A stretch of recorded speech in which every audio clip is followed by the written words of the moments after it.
जय Maharashtra public, कसे आहेत तुम्ही? बरेच ना? तर आजचा व्हिडिओ आपला बनणार मस्तपैकी. तुम्हाला तर माहित असेल की सगळ्या बिग बॉसचा बाप म्हणजे तुम्हाला समजलं असेल मी कुणाचं नाव घेतोय. कारण हा आहे एकदम सगळ्याला येड लावणारा, सगळ्याची जिरवणारा का काय करणारा मला माहित नाही. हॉटेलमध्ये मी गेला तर त्याचं बिल घेत नाही, टोल नाक्यावरती गेला तर त्याचा टोल घेत नाहीत, पोलिसांनी पकडलं तर असे सोडून देतात त्याला. तो स्वतः सांगतो काय वेळात करतो का काय करतो ते आज आपण सांगणार आहे. सगळ्याचा आवडता व्यक्ती म्हणजे महेश मोठे, रील स्टार, सुपरस्टार, सगळ्याचा बाप हे रील स्टार वाल्यांचा, बिग बॉसचा बाप, या बिग बॉसचा असं बोलणारा तो स्वतःहून बोलतो, मी दुसरं कोणीही त्याला बोलत नाही. आणि महेश मोठेला आज आपण रोस्ट करणार आहे.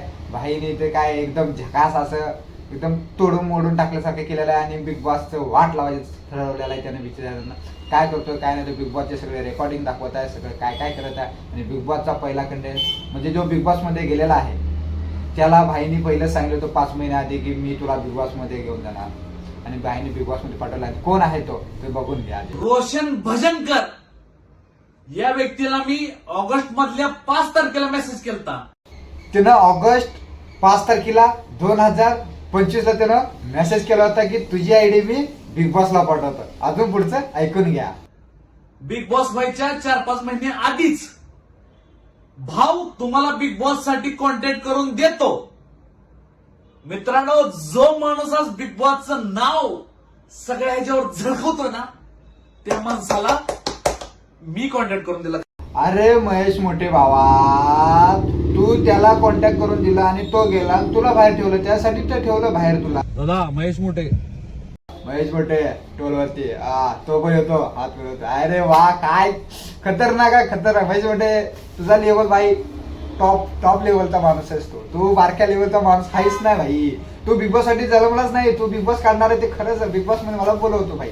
काय असो ती एक नंबर झॅक, मला आवडलं भाई तुझं. महेश मोठेला कुठल्या हॉटेलवर सुद्धा जेवायचं बिल नाही मित्रांनो. कारण त्यांना माहित आहे तू हॉटेलवाल्याचं बिल देणार नाही, कारण तुझ्याकडे पैसाच नाही. मग तुला काय करायला लागतील? भांडे घासा. अरे याच्याशिवाय पर्यायच नाही भावा तुला. पर्याय म्हणजे नाहीच. जाऊ दे, काय बोलू तुझ्याबद्दल. हॉटेलवरती गेला तर मालक म्हणते साहेब तुम्ही रील स्टार आहे, तुमच्याकडनं आम्ही बिल नाही घेऊ शकत. कारण मित्रांनो सगळ्याला आपली धमक कळते. अरे बाबा, ते बिचारा हॉटेलवाला कसं तर चालते चालू ती की त्या बिचारावरती तू केस टाकल्यानंतर त्यानं काय करायचं? आधी त्या बिग बॉस मध्ये घेतलं ना म्हणून तू बिग बॉस वरती केस टाकतो की यायचं जायचं पैसे दे. तो हॉटेलवरती केस टाकशील की माझं यायचं जायचं पैसे दे, तू जेवायला टाइम दिला, तुझे जेवायचं चांगलं नाही म्हणून. अरे तुझ्यासारखं डोकं कुणाकडे नाही. त्याच्यामुळे हॉटेलवाला पण पैसे घेत ना. बाबा जेवलाय ना तू जा, नाही तर तू लगेच व्हिडिओ बनवणार की या हॉटेलमध्ये मी जेवलाय, त्या हॉटेलची बदनामी करायला तू मोकळा. कारण तू पहिल्यापासून संडे आहे. इसको बोलते बंड्या. हॉटेलला जे मान सन्मान भेटतोय ना, तो मान सन्मान या महाराष्ट्रातली मुख्यमंत्री किंवा खासदार आमदार असू द्या त्या लेवलचा मान सन्मान भेटतो. याला कम से कम 4-5 बॉडी बिल्डर द्या आणि ते पण बंदुकी सोबतचे द्या. म्हणजे बिचाराला एवढा VIP ट्रीटमेंट भेटते कुठं जाईल तिकडं. कारण मुख्यमंत्र्याला, आमदार, खासदार कुणाला भेटत नाही एवढी त्याला VIP ट्रीटमेंट भेटते. म्हणजे भाई तो जाऊ द्या, आता काय बोलू त्याच्याबद्दल. मी जेव्हा इंटरव्ह्यू दिला 2.5 तास तेव्हा त्यांना समजलं की हा पोरगा कंटेस्टंट लेवलचा नसून हा पोरगा बिग बॉस होस्ट करायच्या लेवलचा आहे. अरे बिचारा, ते रितेश भाऊ देशमुखने तुला फॉलो केलंय ना, त्यांच्या तू नको पोटावर पाय देऊ भाई. अरे होस्टच्या लेवलला चाललास म्हणजे तू कोण आहेस? कोण तू? गुरुजी सांगा मला, कोण आहेस तुम्ही?